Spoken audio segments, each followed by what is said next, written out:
Pinellas County Sheriff Bob Gualtieri, and this incident began at about 2 o'clock this morning when one of our patrol deputies received information that a black male by the name of Richard Xavier Summers, his date of birth is 4/11/1968, had an outstanding warrant for failure to appear on a fraud charge.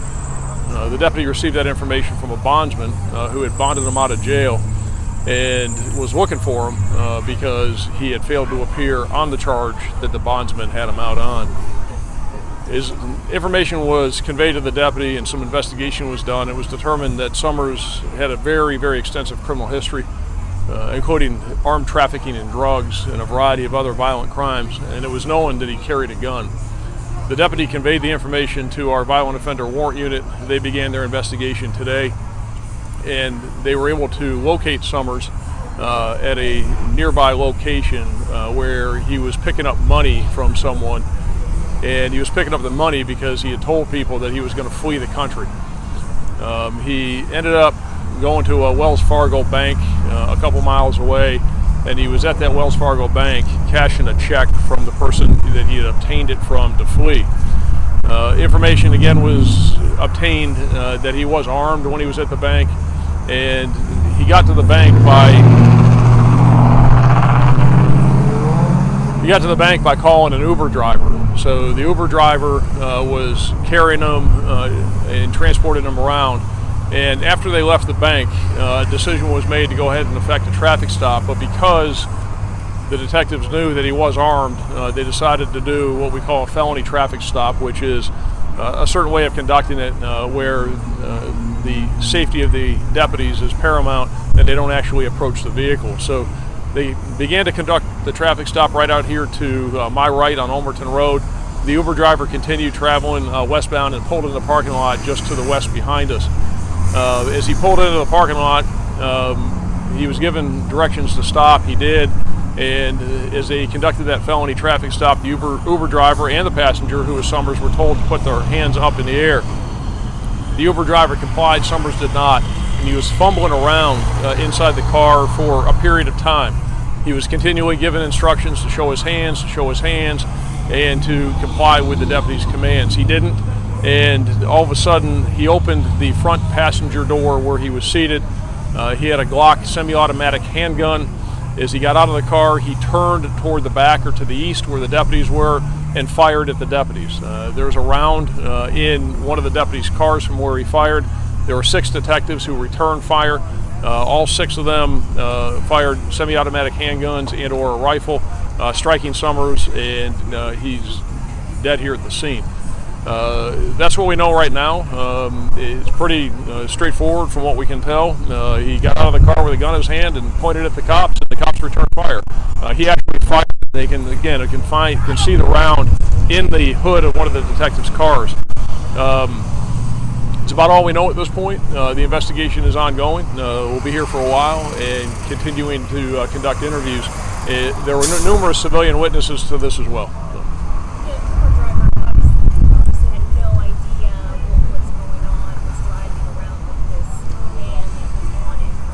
Correct. The Uber driver had absolutely no involvement in this whatsoever, and we figured when we went to do the traffic stop that he would comply, and he did. So he was totally caught by surprise, totally off guard. The Uber driver had absolutely no idea what was going on until the detectives conducted the traffic stop, and the guy got out with a gun and started firing. And then unfortunately, and very thankfully, because the Uber driver was seated in the car, he was not struck, and he's fine, and he's uninjured.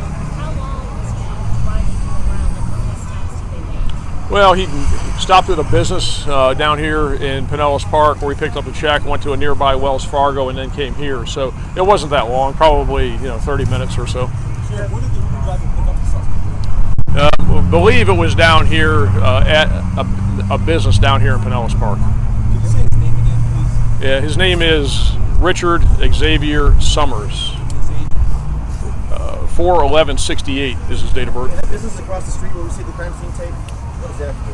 Yeah, well, it looks like that some of the bullets ended up across the street. So, is that as the deputies were firing, again, he came out with that semi-automatic handgun, fired, they returned fire, and some of the rounds went across the street. He dangerous with Overton Road being so busy this time of day. Absolutely, no doubt. We're very thankful that nobody else was hurt, but when the deputies are being shot at, they have no choice, and we're very fortunate that nobody else was hurt. Can you talk about training, though? I mean, you're firing at a suspect, bullets are coming across the street. Anybody else can get hit. Yeah, absolutely, but when you're being shot at, you have to return fire, and as you're returning fire, you're hoping that all those rounds are going into the bad guy, but sometimes they don't, and things happen. The deputies acted absolutely properly, they acted responsibly, they acted consistent with training, they did the right thing, and sometimes things happen, and when you're being shot at, you return fire, and sometimes you can't control where those rounds go. The best that you can control them, you do, but sometimes it doesn't happen that way. So we are very fortunate, but the only person that's responsible for those rounds going across that street is Summers, okay? Because he didn't have to come out of that car with a gun in his hand and shoot at cops. And when you shoot at cops, you're going to get shot back at, and sometimes the rounds are going to go other than in him. And that's sometimes just what happens. You know what he failed to appear? Do you know what he was supposed to appear on, what the charge was? Yeah, it's a fraud charge, but he had, a very extensive criminal history, including drug trafficking, armed drug trafficking, a bunch of other felonies. And the information is that he felt cornered. He didn't want to go back to state prison because of his criminal history, and he was going to flee the country. So, you got a guy that was motivated to get away. It was looking for money to get away, and was where he was going from here, we're not certain, other than he was trying to get out. He had just picked up money. He's trying to get out of town. He said he was going to get out of the country. Did the bail bonds call you guys in? Yeah, so the bail bondsman again approached a patrol deputy at about 2 o'clock this morning or so and informed the patrol deputy of all of this. Again, the patrol deputy did a little research, a little investigation, found out who he was, found out that he was armed, found out about the history, etc. And immediately, because of his criminal history and information that he was currently armed, passed it along to the Violent Offender Warrant Unit because of the guns and his violent criminal history. Are you looking at possibly before you need a training? I'm sorry, I can't hear the question. That's okay. Are you looking at some other As far as we can tell right now, is that no, there's nobody else involved. There's nobody else who was trying to help him. He was doing this on his own. There's nobody that was, harboring him at all or doing anything, that was improper. So, as far as we're concerned, the investigation is focused on Summers, what he did here, pointed a gun at cops, trying to kill the cops. He shot at them, and that's our focus right now. And thankfully, all the deputies are safe, all the citizens are safe, and we were able to resolve this with nobody else getting hurt. So did he flee across the street?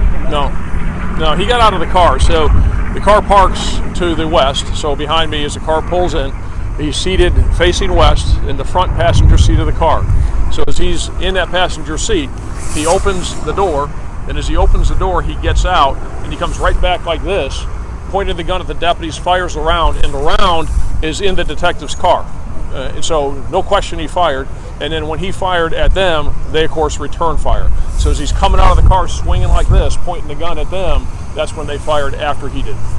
So the crime scene came across the street is just because bullets went that way? Because bullets went that way, because we had several deputies here, 6 fired, and some of their rounds, not his rounds, because his rounds went towards the deputies, which would be coming here to the east. So some of their rounds, unfortunately, went across the street.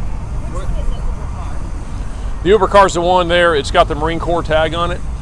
All the other ones are undercover vehicles. It's whatever. I don't know what make it is, but it's the car behind me with the Marine Corps tag on it. That's the Uber driver's car.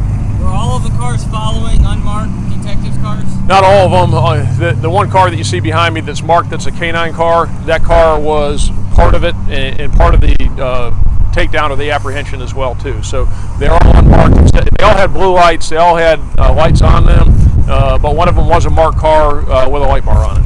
And the question just comes back to the same place. Why did they try to institute a traffic stop here at this location versus following till maybe he got out of the car? They felt like it was the safest place to do it under the circumstances, based on the information they had and the decision they made, given the fact that they also believed that the Uber driver would be cooperative. There was nobody here at the time. It was an empty lot. They felt like it was the safest place to do it because they had information. Again, they had information that he was armed and he had a gun, and they felt that that was the most effective way to accomplish it. Were there any injuries across the street? No. Nobody else was hurt. Number on how many witnesses you guys have? Probably about 6 at this point. About 6 civilian witnesses. All right, thanks everybody. Thank you. Okay. Pat.